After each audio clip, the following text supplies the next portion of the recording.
Hi, my name is Suhavi Bakshi, and I'm a junior. And although I am a junior, I would like to go back to when I was 5 years old. Looney Tunes, Tom and Jerry, do you remember those? Those were my favorite shows while I was growing up. And one of my favorite scenes will be whenever a character had to make a really tough choice, and two tiny versions of themselves would pop up on each side of their shoulders. One would be reckless, rebellious, little impulsive, and the other one would be calm and collected. One would say, "Do it. What's the worst that could happen?" And the other would say, "Don't. Play it safe. Think about the consequences."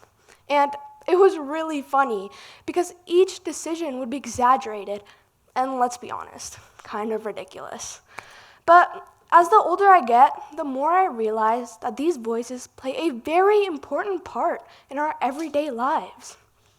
Every single day, we make decisions with these two sides of ourselves, and they shape how we think, how we feel, and even how we live.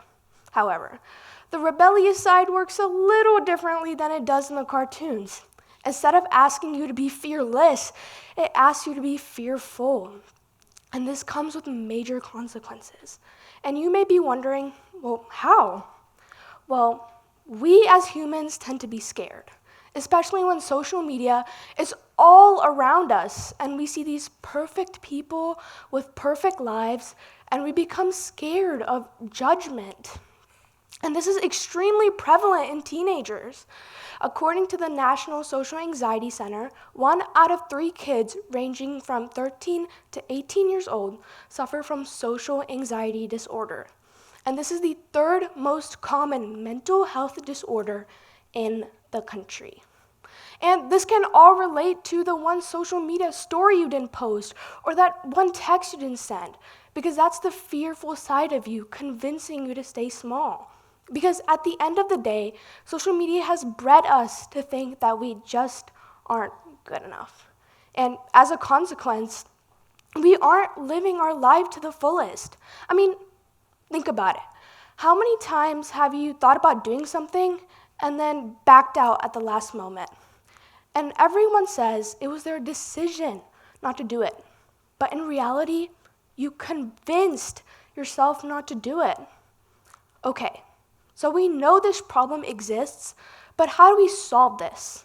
How do we mute this rebellious side? Well, unfortunately, you can't rid yourself of it.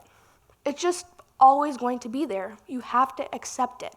But one thing you can do is understand where you're hesitating in the big moments and even the smaller ones. But only understanding won't make the voice go away. You also have to take action. And let's not forget about the other shoulder. The calmer side exists too, the grounded one, the one that keeps you steady. And it helps in so many ways. It doesn't stop you, but it pushes you gently. It doesn't do it in dramatic ways as well. It does it in small moments.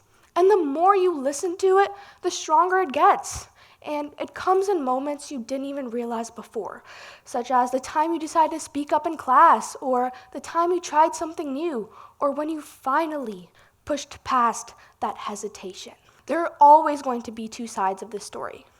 One acts out of fear, and the other acts out of intention. But here's the important part. Our lives are like plots, similar to the ones that I talked about in cartoons. But the most important thing to remember is that to better it all, sometimes all it takes is listening to the right shoulder. Thank you.